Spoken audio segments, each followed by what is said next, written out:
ఈరోజు మనం Vijay Sethupathi latest movie అయిన 'విడుదల పార్ట్ 2' రివ్యూ గురించి మాట్లాడుకుందాం. మూవీ పార్ట్ 1 అంత బాగుందా? సీక్వెల్‌కి వర్తేనా? అనేది పూర్తి వీడియోలో మాట్లాడుకుందాం. స్టోరీ దగ్గరకొస్తే పార్ట్ 1లో చూపించినట్టు అక్కడి నుంచి స్టార్ట్ అవుతది. మూవీలో పెరుమాళ్ అనగా విజయ్ సేతుపతి గురించి చూపిస్తారు. అతనెవరు? అలానే తన ఉద్యమం ఏంటనేది పూర్తి మూవీలో చూపిస్తారు. మధ్యలో ఒక చిన్న ప్రేమ కథ, అలానే ఒక మెసేజ్. పర్ఫార్మెన్స్ దగ్గరకొస్తే పెరుమాళ్ అనగా విజయ్ సేతుపతి అదరగొట్టేశారు. నిజమైన విప్లవకారుడిగా యాక్ట్ చేశారు. ఆయన సిద్ధాంతాలు బాగున్నాయి. మంజు వారియర్, విజయ్ సేతుపతి మధ్య లవ్ స్టోరీ బాగుంది.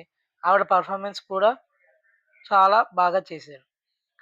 ఇంకా గౌతమ్ వాసుదేవ్ మీనన్ గారు పార్ట్ 1లో ఉన్నట్టే ఈ సినిమాలో కూడా బాగా యాక్ట్ చేశారు. సూర్య ఎక్కువగా కామెడీ పాత్రలు చేసేవారు. కానీ ఈ పార్ట్ 1, పార్ట్ 2లో చాలా బాగా నటించారు. అలాగే ఆయన పర్ఫార్మెన్స్‌తో ఎమోషనల్ చేశారు. ఇంకా ప్లస్ అండ్ మైనస్ దగ్గరకొస్తే ప్లస్ వచ్చేసి story and proceedings. Vijay Sethupathi ఎవరు? అలానే తన ఎందుకు ఉద్యోగం చేస్తున్నాడు?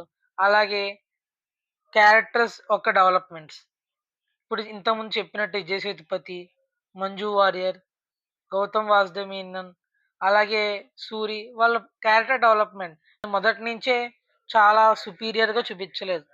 చాలా లోగా చూపిచ్చారు. ఆ తర్వాత వాళ్ళ వాళ్ళ లైఫ్‌లో జరిగిన కొన్ని డెసిషన్స్ వల్ల ఎలా మారారనేది చూపిచ్చారు. సెకండ్ వచ్చేసి background settings and forest sequences. కొన్ని చోట్ల బ్యాక్‌గ్రౌండ్ 1987లో ఉన్నట్టు చక్కగా చూపిచ్చారు. ఆ పోలీసు యూనిఫార్మ్ గాని అవన్నీ చాలా చక్కగా ఉన్నాయి. అలాగే కొన్ని ఫారెస్ట్ సీక్వెన్స్ అయితే నిజంగా అడవిలో మనల్ని తీసుకెళ్ళినట్టు అనిపిస్తది. అక్కడ ఉన్న సీక్వెన్సెస్ చూస్తే. థర్డ్ వచ్చేసి మ్యూజిక్ బై ఇళయరాజా గారు.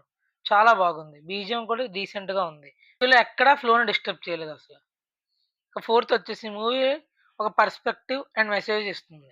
పర్స్పెక్టివ్ అనగా పాయింట్ ఆఫ్ వ్యూ. అంటే విజయ్ సేతుపతిది, ఆ పోలీస్ ఆఫీసర్‌ది, అలాగే పాలిటిక్స్‌ది. 3 వేరు వేరు పర్స్పెక్టివ్స్ ద్వారా మనకు చూపిస్తుంది. అలాగే మెసేజ్ ఇస్తుంది. ఆ మెసేజ్ ఏంటో చెప్పి స్పాయిల్ చేయను. మూవీలో మీరే చూసి తెలుసుకోండి. ఇంకా ఫిఫ్త్ వన్ వచ్చేసి క్లైమాక్స్. క్లైమాక్స్ చాలా పర్ఫెక్ట్‌గా ఉంది. ఎక్కడ ఓవర్‌గా అనిపించలే, ఎక్కడ కొంచెం తగ్గించినట్టు కూడా అనిపించలేదు. ఇక మైనస్ దగ్గరకొస్తే స్క్రీన్ ప్లే కొన్ని చోట్ల సాగదీసినట్టు అనిపిస్తుంది. Especially first half.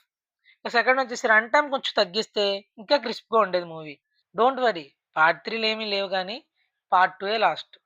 ఇక ఆర్‌బీటీ రేటింగ్ వచ్చేసి ఈ మూవీకి 3.5 ఔట్ ఆఫ్ 5 స్టార్స్. మూవీ అందరికి సూట్ అవుద్దని కూడా నేను గ్యారంటీ ఇవ్వలేను. ఎవరికైతే స్లో ఫేస్ డ్రామా అండ్ ఒక సీరియస్ స్టోరీ ఎక్స్‌పెక్ట్ చేస్తారో వాళ్ళకి మాత్రమే నచ్చుతుంది. అండ్ పార్ట్ 1 చూస్తే ఇంకా బాగా అర్థమవుతుంది. మళ్ళీ వచ్చే వీడియోలో కలుసుకుందాం. బాయ్.